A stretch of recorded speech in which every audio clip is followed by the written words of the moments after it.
Well, good afternoon, everyone, and welcome to the MACC policy meeting, September 25th. We're meeting at Fillmore Township Hall. We'll start with introductions to my right here with Russ. Russ Desai with the MACC Authority Board.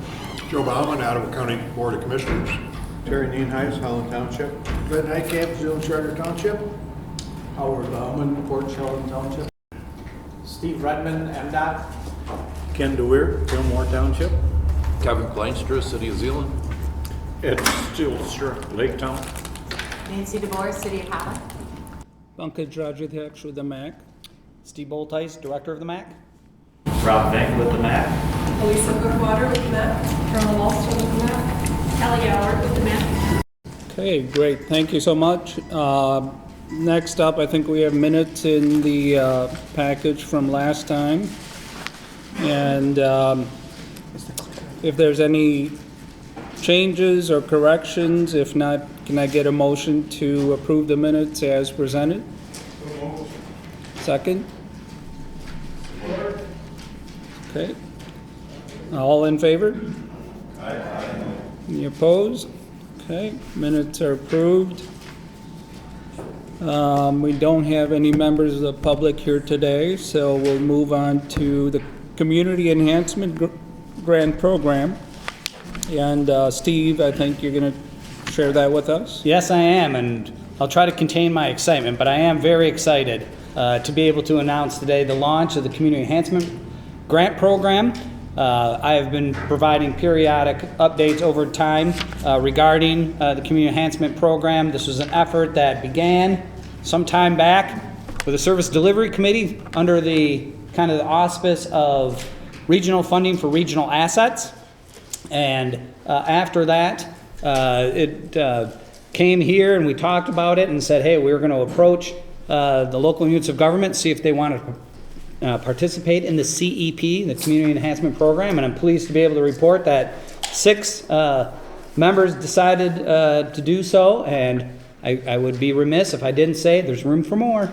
So if you're not part of it right now, you certainly can be. The entities that are participating and are noted on the memo that was included in the agenda packet, Ken and Glenn, are 2 of the persons who are sitting on the Community Enhancement Board, and this will be the board who makes, and Ross. Sorry, Ross.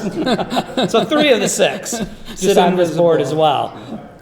So we would certainly appreciate their willingness to act in that manner. As the cover memo indicated, we took several months to kind of go through those organizational details of bylaws and operating procedures and things of that nature, and we got to the point where we put together an application that we intend to use when we're accepting requests for funding from the program, and I certainly hope it reflects the board's desire to keep this program uncomplicated and flexible. So if you had a chance to look at it, eligibility, there are no restrictions on who can apply for this. The project needs to occur in the MACC area. Again, on what would be funded, again, there are no restrictions, but that second sentence under the what in the grant application is key. And it notes that the intent is to fund projects that foster regional cooperation and cohesion. The board is really looking for projects that are going to bring us together. And if you had a chance to look through the application, you look at the scoring criteria, on the next page, you're going to see that it is significantly weighted towards that aspect of projects that really foster regional cooperation. The bottom of that grant application there, in terms of the purpose or use of the funds, again, in terms of keeping it very flexible, there's no restrictions involved in that as well, except that we will not be accepting any applications that seek to cover what we consider routine and normal operating expenses. And that's really in keeping with lots of other entities. In fact, if you're familiar with the Community Foundation of Holland Zeeland, their application process, it might look quite a bit like this. A little different content, but in terms of its form and so forth, we borrowed heavily from them.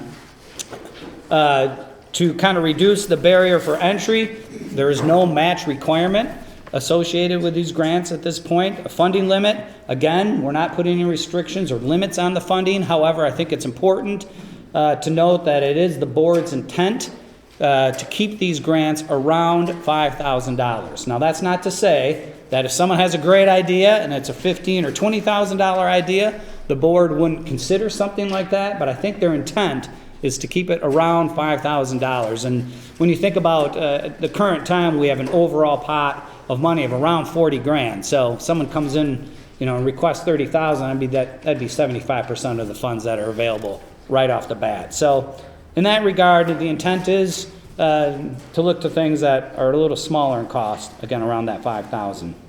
Again, reiterating that emphasis on demonstration of collaboration, we certainly want to make sure that projects that we're supporting achieve that, and the scoring criteria is noted there. Of the 100-point scale, 50 points go towards a demonstration of how that project is going to help encourage and support regional cohesion. The intent is to do funding quarterly. So the first deadline here is November 3rd for applications. We're looking to, and it may take a little bit of time as we kind of get used to the process, but we're hoping to make awards by the end of this calendar year, so by December, and then we intend to do that every 3 months after that, and you'll note that the different dates are noted on the application. So at this point, MACC staff is kind of coordinating the effort, so applications will be sent to the MACC office, and I'll go through and get those prepared for the board's review and consideration. So in terms of the place to send those applications, they can come to the MACC office at my attention, and we'll take it from there. So, and as the application points out, we have a one-page cover sheet, one page. The project hopefully can be summarized in 2 to 3 sentences. And then the rest of the instructions, there is a little bit of other information that we're interested in taking a look at as well, in terms of the statement of need as the proposer sees it, kind of give a basic description. Again, that demonstration of collaboration, we hope the application clearly shows that, and then some the budget financial information regarding the request and so forth. But again, 2 pages max, single space, 11-point font, and so forth. So we hope that doesn't create a burden for the applicant, nor for the CEP board as well. So it's great to be at this point. Some of you have been involved in the conversations when it was still with the Service Delivery Committee, and the Community Enhancement Board has been great to work with as well as we got through the organizational details. So we're ready to go. Tell your friends, tell your enemies, and hopefully we get a good response to our initial call for projects. Any questions regarding the Community Enhancement Grant Program? I just like to comment, Steve. I think it's very well put together with the application itself. I like the fact that it's the final grant determinations are made by the board, not by outside influences, and also the narrative. It's not an easy ask. I mean, you got to produce some facts, some summaries, a statement of need. That's all good stuff. Appreciate it. And again, I have to credit the Community Foundation. We patterned a lot of this after their application. Simplified it a bit, given the level of awards we're going to make opposed to what the Community Foundation does. But a lot of that was gleaned from them, so I have to share that. I hope it wasn't copyrighted. I'm sure it'll be okay. Just one question I had, Steve, was do these have to come through the local units of government, or it can be an individual or an organization? Yep, it can. There are no restrictions on who can apply. Okay.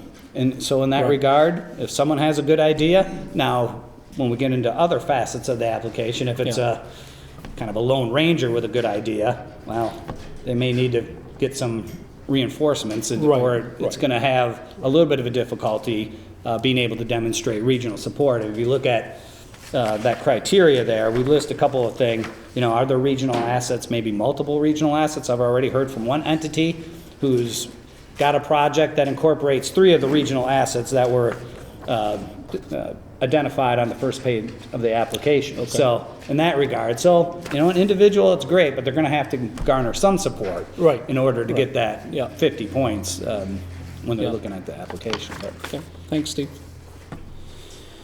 Any more questions for Steve on that?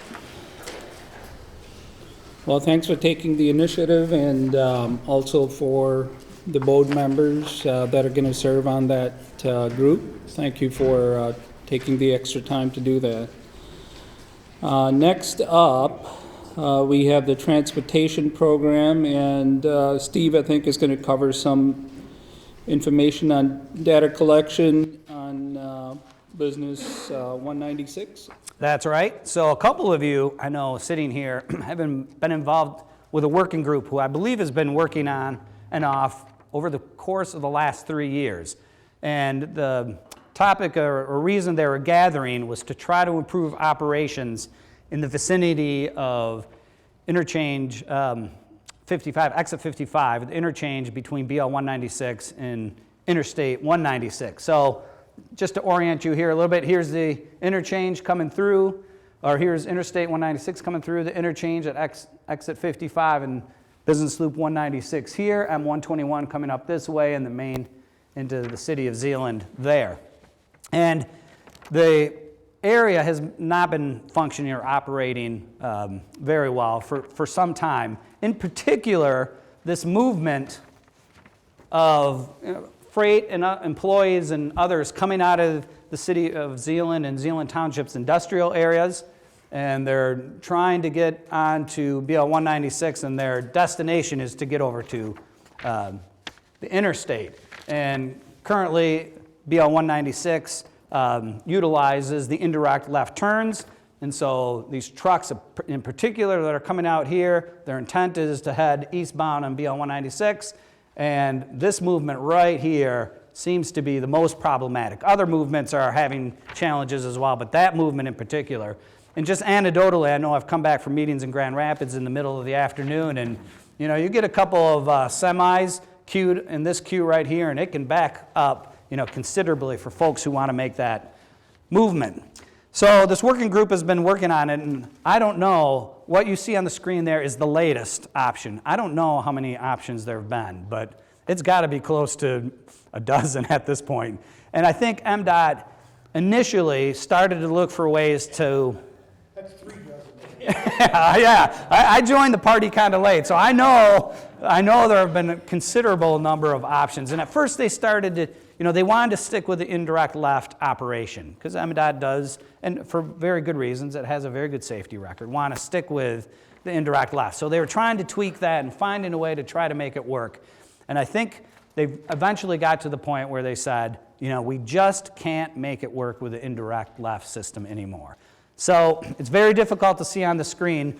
The big things I just want to point out to you in regards to the latest option is that this represents going to direct lefts with signals. Now there are signals at the indirect lefts already. So in this case, 84th here would receive a signal. There would be a signal here where Main and M121 enter in, and then a signal over here by Homestead. So these would all be signalized intersections. A couple other important, with direct lefts. So, you know, if your intent coming out of Homestead is to head westbound on BL 196, you no longer have to do the indirect left to head through. You just come up and make the left at the intersection. A couple other, I think, important points to point out with this option is that this would allow access up to Zeeland Farm Services property, so there would be a break-in access or access added there that doesn't currently exist. And Glenn was pointing out the other day at the technical committee that the intent is that get the off-ramp on 196, they're going to tee it into BL 196. They're going to close this kind of slip ramp or the end part of that ramp as well. So that's a pretty significant modification to the area as well. So this is the latest option that is out there. And, you know, it's, as you can imagine, fairly dramatic change. I mean, MDOT owns a lot of right-of-way through here already for, you know, roadways that have been vacated and so forth in the past.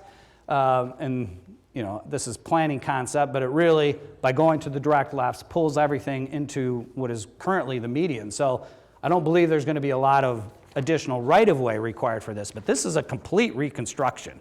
I mean, there's very little that's there today, except for maybe the off-ramp and so forth, that wouldn't be modified in some manner by putting this into place. So in that regard, it's fairly substantial. MDOT wants to make, and before we, you know, head out in this direction, MDOT wants to make absolutely sure that it's going to work, that it's going to operate it the way they believe to. So in order to do that, a lot of modeling occurs, fairly, you know, site-specific modeling. They're going to put it in something called Synchro, a software packages that looks at signal timings and so forth. In order to get the best results from the modeling process, they want very current, especially turning movement counts, to know of all the operations and movements going on, how many and where they're going in terms of turns. So the intent is to go forward and collect that data so that we have, you know, very new data to put into the software as we're doing the modeling of this option right here. This is definitely on a fast track. I've seen MDOT surveying crews out there taking a look at things, seeing about how this could be accommodated and so forth.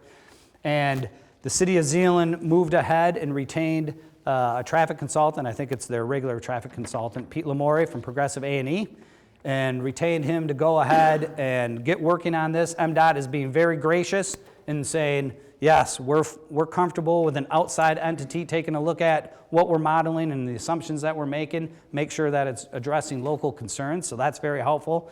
So part of what Pete Lamore is going to be doing is some of that analysis, but we also need to just get out and collect some data. That has a cost associated with it. If you had a chance to look at the cover memo in the memo in the packet regarding this, it looks like it's going to be around $11,000 to collect that turning movement data and for him to do some analysis and review of the synchro models that I believe MDOT staff are actually going to put all the data in and run them, and then he's going to review what the outputs are from that as well. So the City of Zeeland said, go ahead, let's get this rolling, because it does take time and we want to get those counts taken care of. But they did approach some of the partners in this effort and asked to help defray some of the costs of that $11,000. So before you is a request, a motion to authorize staff to contribute up to $5,000 towards the Business Loop 196 data collection and analysis. And I believe Zeeland Township's going to be chipping in some as well to get this done. It's a very important step to make sure that this is going to work before we proceed any further. So Glenn, you've been on the rope with this a long time. Other members of tech, when we took a look at and talked about did I miss anything in terms of? Excuse me. Some of that pink there, those are going to be 3 lanes now instead of 2 of them. Oh, yes. Yeah, I mean, there are dual right turn lanes coming off westbound and dual turn lanes, you know, coming out this way. I mean, there are a lot of turning movements. I mean, that's why it's getting kind of gummed up now with the indirects. And you you throw the amount of commercial, and we'll find out a little bit better what exactly the percentage of commercial traffic is as part of this effort as well. But that is certainly contributing to the poor operations we're experiencing today. At 84th intersection, will they be able to make left-hand turns onto that too, Glenn? So that development that's going on by the hospital, they'll be able to get in there, no problem. Yep, there'll be direct left turns at all those intersections there that are. Steve, are they talking a light at the off-ramp? No. I mean, Glenn and I were looking at that, and I looked at it again, and I do not see, you can't see it on this slide here, but everywhere else there's a little S with a circle in it, and I do not see that, and I can't imagine that was an oversight. So we need to follow up with that and ask them about that, because, yeah, if you do have a situation where you don't get a sufficient gap, you don't want it backing up onto the interstate for sure in the peak hour. Yeah. I'm thinking mornings and nights would be. Yeah, exactly. Yeah, if there isn't sufficient gap for this movement, then, that would be a problem. Lanes also. Yeah, right. Actually, 3, because one's gonna be able to go towards Byron Road too. Is that a merge? No? Yeah. So there'd be a left and then 2 rights coming that way. But this drawing doesn't have that little S in there, so we're gonna have to ask about that. At least that should be one of the options when they're modeling it, and to add a signal later on. But yeah, you don't want it. Or if it shows it is going to, then we need to lengthen the off-ramp, even on the interstate. With the different options that you looked at, was there anything like with that off-ramp somehow connecting M21 somehow, I mean, like in Jenison, they've got that ramp that goes to Baldwin, and then they've got the ramp next to it that goes to M21. Was anything like that looked at here to divert traffic that's going to Herman Miller or going to the industrial park off onto 21? I never saw an option with that kind of, but I didn't see all of them. But I don't recall ever seeing any of that. I mean, Zeeland Farm Services is a fairly large operation, so you're going pretty far north. You're probably going up to Riley to get around the north end of it. Yeah, to slide it in around it. Parallel it to the existing Byron Road there and kind of loop it around the bottom up to the top. But Right. Keep that, try to separate that traffic right away. They have 231 that they talked about doing for many years. That would be similar to that, but that would be its own exit ramp, I would imagine. it'd be further east. A couple points you raised too, going back to the first one, we talk about coming off the interchange, coming down the ramp and not having a signal. What has happened before through signal timing and everything else, and obviously in different situations, is sometimes this pre-signaling does enough of creating gaps that it does work efficiently. So there's a possibility it might. The one thing that always comes into play when you start talking about backing up onto the interstate, that is with being an I route, that's a red flag for FHWA. That's one of the reasons why we built the Baldwin extension or modification to M121, is because it was starting to back up onto the through lanes on the expressway. So that will definitely be given a lot of scrutiny, because that will kill whatever, if that's what would occur with that alternative, that would be thrown out immediately just because of that fact. Yeah. So, any other questions regarding the request? If not, a motion to authorize staff to contribute $5,000. And if you had a chance to look at the memo, fortunately, the timing on this request is good. We're at the end of the fiscal year. This clearly falls within our data collection and analysis in our unified work program. We do have funding available, so 80% of that request would be covered by federal funds, but local funds would be in for 20% of it. I'll make the motion. Okay, Joe, and then second. So, okay, all in favor? All in favor? Aye. Okay, any opposed? Okay, motion passes. Thank you, Steve. Next, I think you're going to share the 2017 program wrap-up.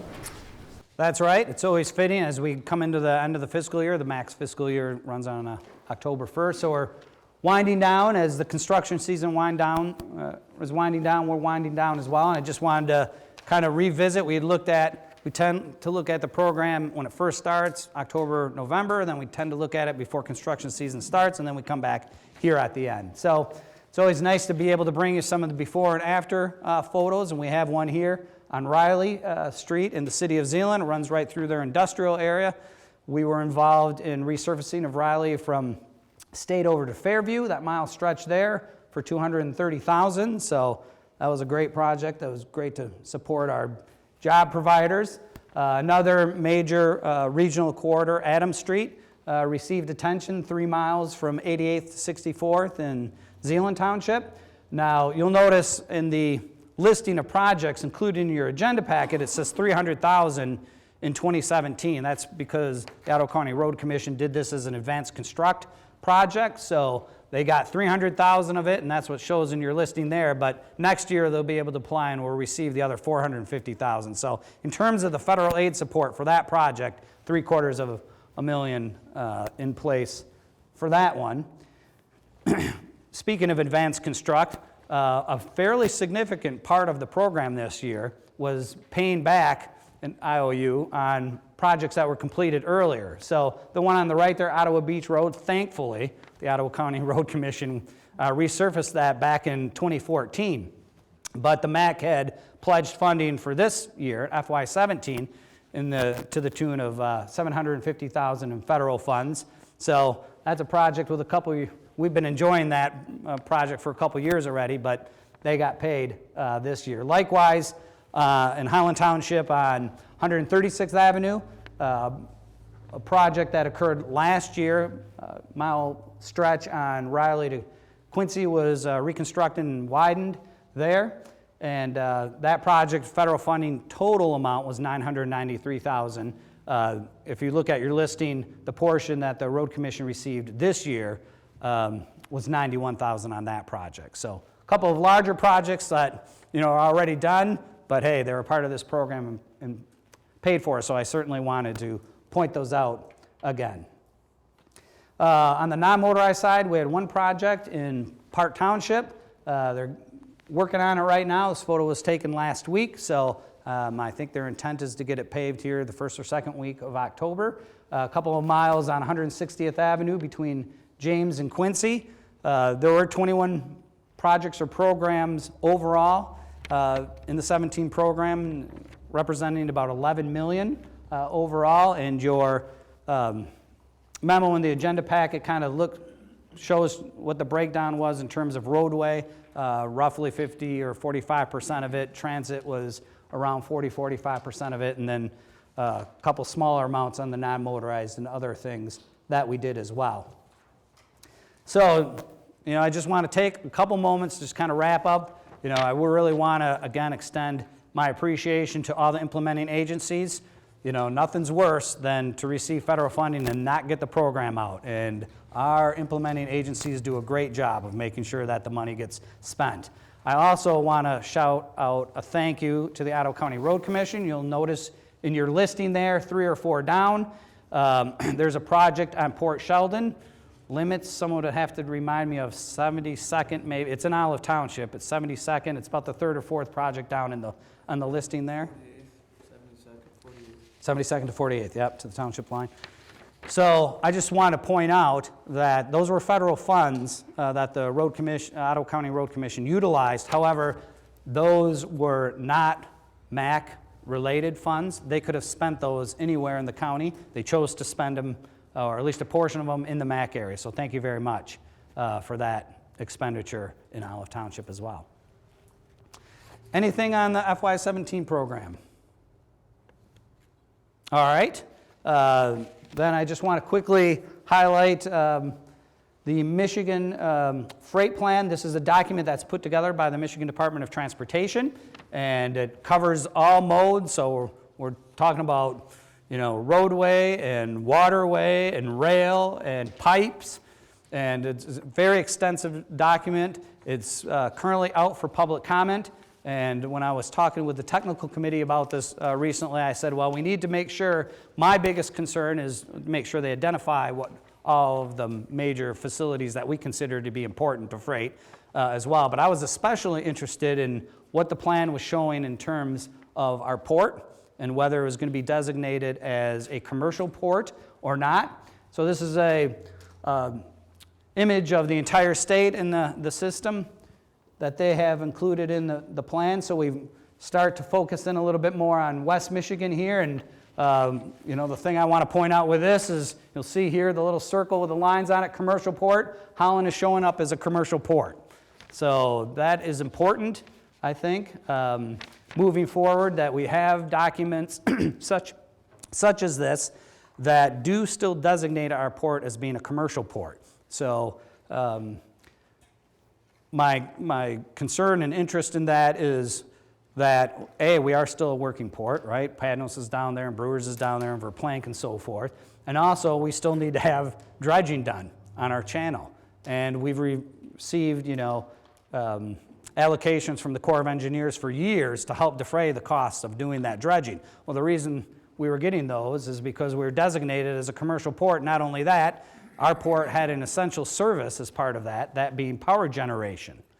So that power generation is out of the equation now.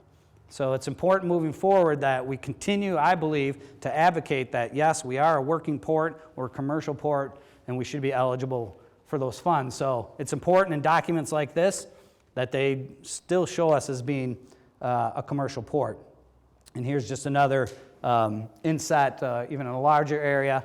So the port is certainly shown there, and as I took a look at it, the CSX rail lines in here, even the little spur that goes up to the power plant in Port Sheldon's on the list there, and then of course the interstates, US 31 is designated there as well in the business loop. So all of the facilities that I consider to be important to freight for the MACC area, are identified in this frame plan. So I'm comfortable with where it's sitting today.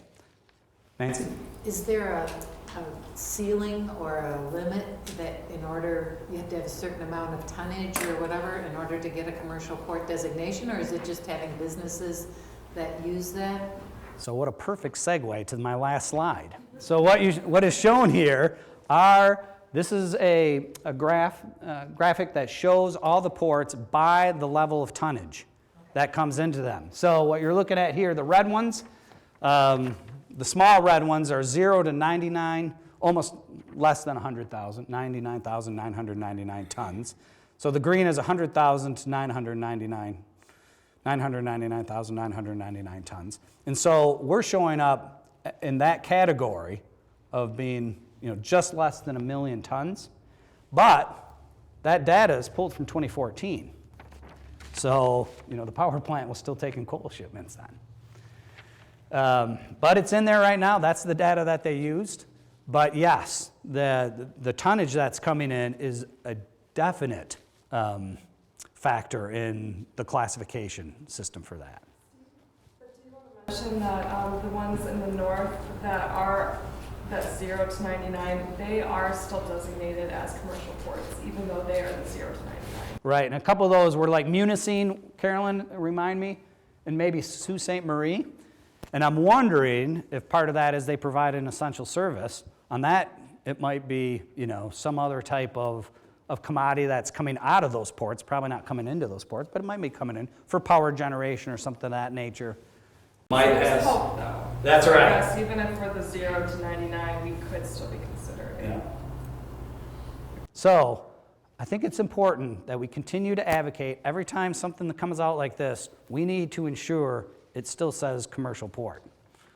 So, and if it doesn't, then we need to try to articulate why we believe it's still a working port and worthy of dredging funds. Are airports on that as well as for the? There was a section on airports as well. Did that image not? It was in another, maybe that one didn't show the airport. No, I don't see it designated there.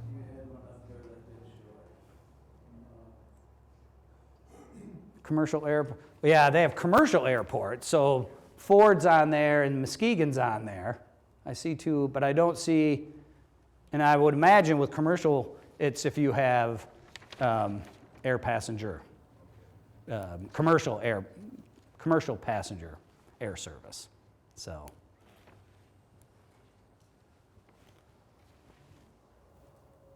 Yeah, I think the West Michigan Regional Airport has been a general aviation airport all along. I'm not sure we've ever had a commercial status with that. No, they do have freight that is shipped out of and into it. Yeah. But anyways, any questions on the freight plan? All right.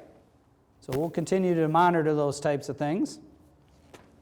And then just lastly, I wanted to take a minute to just highlight a program that we have at the MACC that we really don't talk much about and bring a lot of attention to, but it is a service that we provide to our members, and it happens to go along that line of data collection like we were talking about earlier.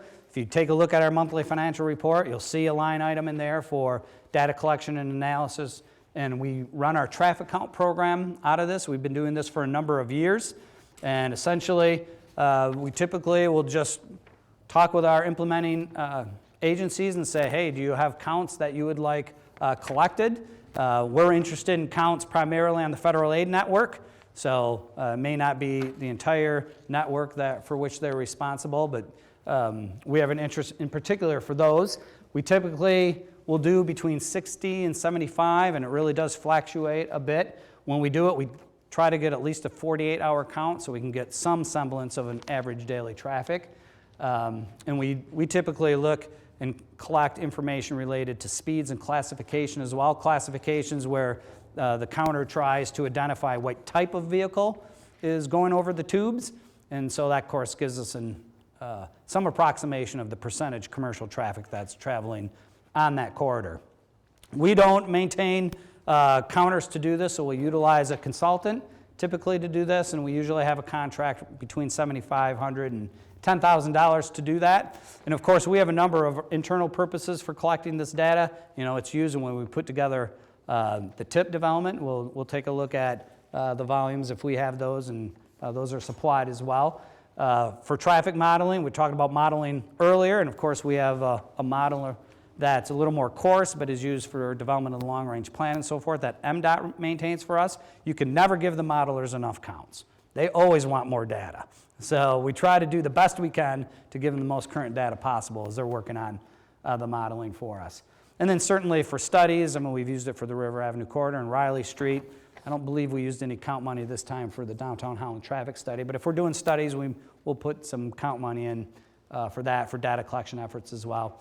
Something you haven't heard about, MIRE or MIRE is a new effort that's going to be required that has a component, pretty intensive data collection component as part of it, so we'll be utilizing our counts for that as well. And then certainly we do get requests from the general public at times, and I think we're all trained, I think all the MACC staff is trained really well now, so that if, you know, Wendy's corporate calls and asks for a traffic count on such and such, and we relay that information to the appropriate planning staff. So we have heard back from your planning staff saying, you know, if so-and-so calls, or, you know, if a company calls or something like that, wants a traffic count in a particular location, you know, we'd appreciate knowing about that, because it usually indicates some interest they might have in a location. So we try to send that information on to your respective planning departments as well. And certainly over a number of years, we've done counts in all areas of the MACC.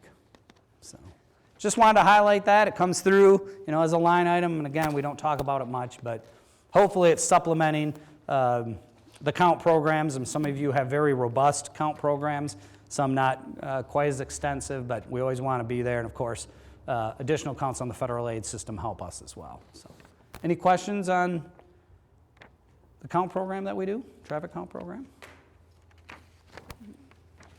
All right. Thanks, Steve.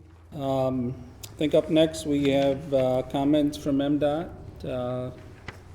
Steve? Just briefly, the Grand Region Non-Motorized Plan, which I've talked to this committee about before, is in part, it's a plan, and then it's a printing of 60,000 trail maps. The printing of those maps are going to the printer sometime this week.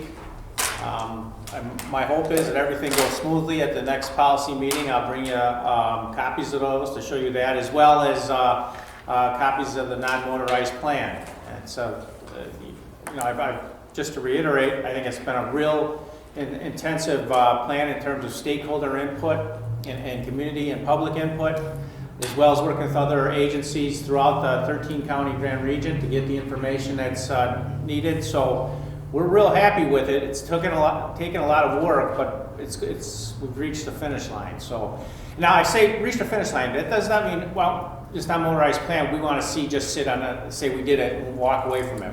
We're already looking for different ways to implement it. One of the things it calls for is wayfinding, planning for wayfinding systems that helps people find different trails.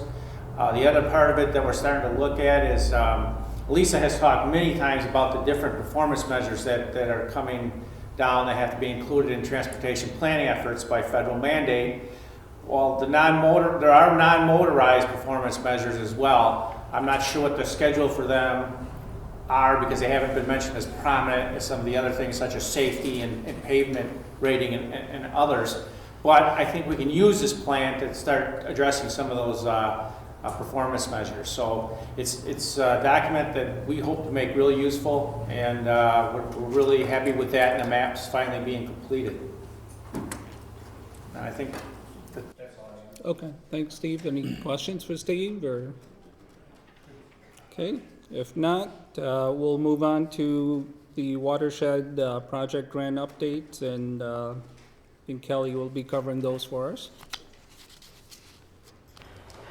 Yeah, just a couple things I wanted to review. We had several volunteer events in September. Starting off Labor Day weekend, we worked with the Hope College group. Hope College does this time to serve on Labor Day weekend to keep students engaged and busy on campus so they don't go home and not come back. So we were privileged to work with 9 students, some of which are in the Day 1 watershed program. So beyond just wanting to serve, they're interested in the watershed and what we do. So I've got some pictures there, but on the next slide that I'll show you. But with their help, we were able to get 16 more of our road stream crossing inventories done. And so I think we had a total of 40 for the summer with all of our volunteer events. And so that is pretty close to what our goal was for the year. September 16 was another warm day, not quite as warm as it's been these last few days, but too warm for river cleanup. But we still had about 25 volunteers show up for that, pick up quite a bit of trash, 12 trash bags full, plus some extra stuff that didn't fit in trash bags. So again, I've got some pictures of that in a second here. And then just this past week, we did our fall macroinvertebrate collection. So we did have a decent turnout of volunteers for that as well. So now let's look at some pictures. So here's a group of Hope College students. There's Carol in there, so not a student. And then Tony, our summer intern. So with Tony's help, we were able to have 3 teams out doing those inventories. So then just a couple other pictures of some of the students having fun out doing those inventories. And then from river cleanup, so here's our full group from the day. So we did have a great turnout. A few kids, not a lot, mostly adults. It's hard to tell in this picture here, but this gentleman is sitting at the table here. Russ was able to come out with us on Saturday to do the cleanup, so we were happy to have participation from a policy board member. And Russ picked up a lot of trash from his kayak. He brought in quite the haul. So. It's good and bad, right? Yeah, right. You want to pick up some, but you're like, wow, there's this junk out of there. So that's bad. You knew where it was. It almost sunk my kayak. That was a Yeah, so we had crews working in kayaks and from the land, kind of just walking the shoreline of the park. This was at Dutton Park in Holland, Charter Township. And I think the kayakers actually picked up more trash from the water than we did from the land. They came back with quite a lot. So here's kind of the haul at the end. All the volunteers had left, so we just had a few staff left over. And I'm like, well, we got to get a picture of the trash pile. So. Complete with this like a foam deer head, like, you know, those targets that are used. That's how it got in the river, I don't know, but it's out now. And then from our macroinvertebrate collection, we did have actually quite a few children, students with us that day. We had 2 moms with a 5- and 7-year-old that pulled their kids out of school for the opportunity to come out and collect macroinvertebrates with us. And then these 4 here are Hamilton Middle School students. They are going to start their own program in the Rabbit River watershed, so they came to volunteer and learn at the same time. And then the rest here are pretty much just staff, so just a few extra pictures from that day. So that was kind of the wrap up of our volunteer program for the year. I think it was very successful. We had a lot of new volunteers this year, which is always great. Our volunteer list continues to grow and grow, and we'll continue doing these things next year. And then the other thing that I wanted to make sure everybody knows about, we've got a lot of meetings coming up, and some of them are a little bit further out, so you'll receive official invitations as the details are put together, but I wanted to at least give you the dates to put on the calendar now. So we do have our next regular Watershed Advisory Committee meeting toward the end of October, October 26th. We'll likely be at the Howard Miller Library. We're just waiting to confirm that. And then that's our regular meeting that we have every other month. November 14, the evening there, we are going to have a presentation of a green infrastructure vision that we're working on right now. We are actually tomorrow evening at the Grand Valley Meyer campus, we will be having a community conversation with Holland Heights residents about stormwater management in the Holland Heights area. So the results of that conversation will be included in our green infrastructure vision. It will be a document that kind of outlines our kind of goals and strategies for increasing the use of green infrastructure in the watershed. So we will present kind of the draft of that plan at that meeting on November 14. This is part of the grant that we have from the Community Foundation currently. So this is kind of the last task, is to get this vision together. So Carolyn and I will be working on that over the next month or so to have that draft ready by November 14. And then the final thing, we do have a date set for our annual meeting. It'll be December 7. So that's the first Thursday in December, kind of our typical, back to our typical time for that meeting. Last year it was a week later, but we do have two groups of Hope College students that are just starting to work on research, some interesting topics this year. One group looking at plastics, like the microplastics in sediment of the lake, and then the other group focusing more on land, industrial sites, looking at how mushroom and other fungi act as bioindicators of heavy metals in soil. So some interesting work that the students will be able to present. We'll also have an update from the Grand Valley graduate student that's looking at phosphorus uptake in the two-stage ditches that are going on through Project Clarity. So her research is wrapping up, so she'll have a final presentation of that.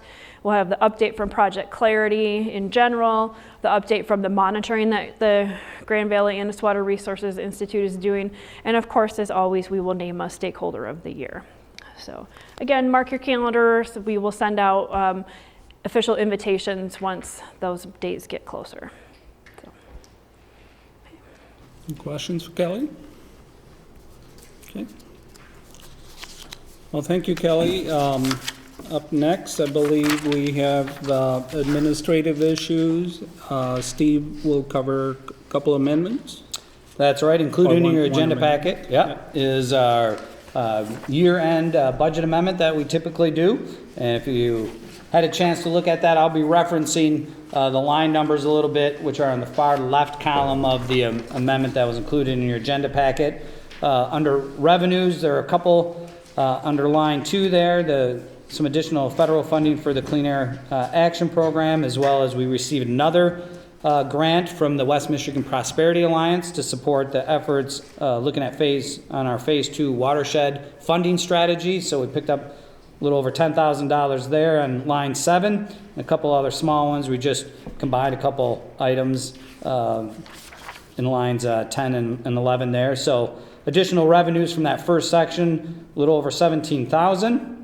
And then later on down the list of revenues in line 46, we did host a green infrastructure seminar that we did receive some revenue as a result of registration and exhibitor fees. So you see about $4,500 there in line 46 that came in as well. That needs to be amended into the budget. So in total, the additional revenues are almost $21,842 on the revenue side. Those are the amendments being proposed today. Any question regarding those? If not, at the bottom of the first page there are some adjustments on the transportation program, the largest there being line 57, the $5,000 for the data collection that you approved earlier in the meeting, as well as an additional $6,000 for consulting services that helps us with our socioeconomic data as we're putting together the long-range transportation plan. We had some additional funding in the consolidated planning grant, so we thought we'd jumpstart that, get it rolling in this fiscal year, so that was added in as well. And then you see a few others as we're going down, some of those additional revenues that we received for the Clean Air Action Program. We moved into some expenditures, as you see in line 59 there, $5,750 there being added to that line item, and a couple other small ones for data collection and so forth. On the reverse page there, the only other addition on the transportation side was on line 65, additional funding for staff to go to the MACC conference. So on the transportation side, those changes in expenditures, line 69, $17,750. And then on to the watershed program listed there below. Just a couple of small ones, $1,500 for some capital expenditures. I don't know how the capital line item got out of the watershed direct expenditures, but it's back in there now for some computer equipment. And then, as I mentioned earlier, we received that funding from the West Michigan Prosperity Alliance for support of the Phase 2. That was a pass-through. You see that entire amount there in line 79. So on the watershed direct expenditures, the adjustments total $15,236. And then indirect expenses, it's a wash at the bottom there on line 114, just moving around some line items to cover a couple of things, some reallocations from some line items going to other line items. I think the biggest thing that I need to bring to your attention is in line 97. We've received a request from the group that is doing this transit-friendly community initiative. It's really spearheaded by Rest Haven, and Evergreen Commons is involved. The county health department is very involved, and it's being organized and coordinated by Community Spoke. They were looking to do some data collection and analysis, surveying, and so forth. The focus of that group has come around transportation. So the MACC has been involved in sitting on the steering committee about that, since we are recognized as having some expertise around transportation in our community. So they asked us to sit on that, which is very good. MACC is also sitting on it, and we're really looking hard at public transit, so it's nice to have the MACC's involvement. I sit on the MACC's board of directors, so we have kind of the policy side, and then a staff person from MACC helps out with the operational. They approached the Community Foundation and received a $25,000 grant to help support their data collection surveying efforts. Then they turned to the steering committee and the entities represented there, said, collectively, can you come up with $5,000 to help match and complete the funding beyond what the Community Foundation provided. So included in this budget amendment would be an allocation that comes out of our indirect consulting line items there in 97 for $1,500 that we would provide, the MACC would provide towards the match on the Community Foundation and in support of the age-friendly community effort that's going on. So then at the bottom line, line 116 there, 117, you see the adjustment in expenditures of roughly $33,000. And as you look there, we still have a very healthy balance in terms of revenues over expenses with this proposed amendment of roughly $110,000. So any questions on the expenditure modifications? Okay. If there are not, a motion to approve budget amendment number 3 as presented would be appreciated. Moved by Ken. Supported by Kevin. Okay. All in favor? Aye. Any opposed? Okay. Amendment or motion passes. Steve, I think. Is there anything else on the financial report you want to cover? Financial report through the month of August, so we're winding down. You'll see 92% of the budget year completed. The amendment that you just approved will clean up some of the anomalies that you see in there yet, kind of indicated by some of those, like for instance, line 79 and 80 will be cleaned up. A couple of the overages will be cleaned up, in particular line items as well with the amendment. Be happy to answer any questions you might have. I mean, Revenues are sitting at 63.5%, expenditures at 56.7%. Okay, there's no questions for Steve. Next up is just, we have a copy of the MACC Executive Committee minutes in there. And if you have any questions regarding those, please feel free to ask. If not, we'll turn it over to Ken. Ken, thanks for, again, for hosting the meeting today. And love to hear what's going on in Fillmore Township. Well, welcome to Fillmore Township. Of course, we're always welcome here. As you know, the ag community here is gearing up for their fall harvesting. The dairy farmers have filled their bunker silos. They had a little rush to do that because of the dry weather. The moisture in the corn had to be cut real rapidly. But I think all the dairy farmers got their bunker silos full. The harvesting of beans has begun. You see a big dust storm out in the field, that's what that is. It is really dry again. The combines are creating a lot of dust, and I heard just last week, Friday, we had, not in our community only, but we had 2 combines that caught on fire because of the dryness and the dust. Not always good. The corn harvest is coming along shortly after this. It's drying down real nice in the fields too because of the moisture. Fillmore experienced a new crop this year. We had about 200 acres of squash planted just down the road from here. Very interesting crop. I don't know if you ever planted a squash plant and you see the number of squash you get out of a plant. Well, plant 200 acres of this and you better have a pretty good sized crew to pick them and a lot of trucks to haul them away because it's just amazing the amount of squash that are on these fields. Where they all went, I do not know, but more squash than we would all eat in our lifetime, I think. So, anyway, that was a new crop for our township, and we were kind of interested in watching that. Other things that are happening, Outdoor Discovery Center, one of the jewels of our township, just opened a preschool learning center this fall, addition to it. Previously, they could only take 76 students. With their addition, they are now taking 176 students. It's a real hands-on preschool for our young kids. We're proud of that.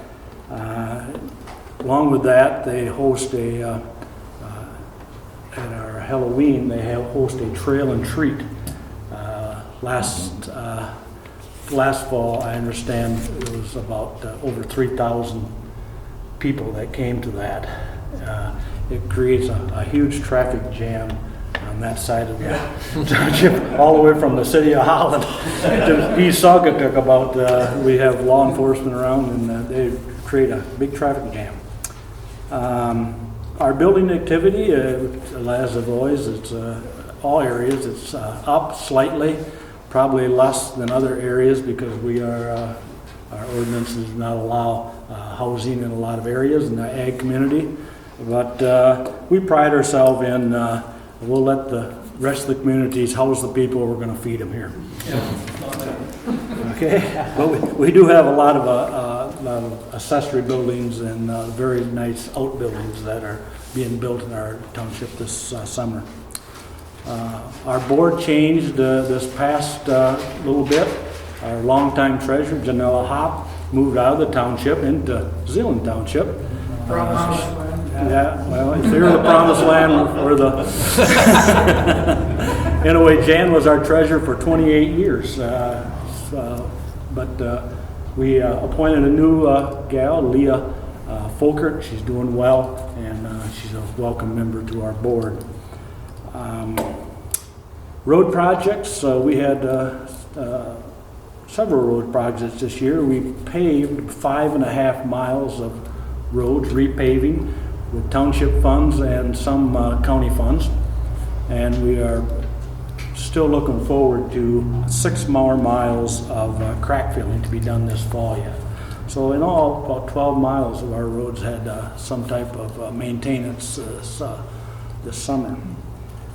One of the larger activities that's going on this summer and this fall has to do with our watershed. We have the Mockman-Jarda drain that starts in East Saugatuck and runs all the way to the Macatall, up the Macatall over there on 48th Street in Zeeland Township. A good portion of that is being maintained by the Allegan County Drain Commission. It cuts diagonally right through our township, right in front of our town hall here also. But that's a major project that's going on, and we're hopefully that will improve the drainage, not only in our agriculture, but in our downstream also. They're having a good fall for that because of the low waters. They're running their excavators right down the middle of the creeks and really clearing as they go. And maintaining banks and where it's necessary, doing some straightening for erosion and supporting the banks with logs and just doing a good job, I think. Other than that, just welcome to Fillmore Township and enjoy it. Yeah. Well, thank you, Ken. Really appreciate it, and lots of cool stuff going on, and especially with the preschool. Mm-hmm. Yeah, if anybody has a chance to go to the Outdoor Discovery Center and see this new school, it's a really outstanding project. Yeah. I would say it's not just a jewel for Fillmore Township. I think it's certainly a regional asset in that sense. Yeah. Okay, any comments from any other members? If not, just need a motion to adjourn. Second? All in favor? Aye. Okay, passes. And our next meeting will be October 23rd at noon at the City of Howell. So, thanks everyone, and try and stay cool.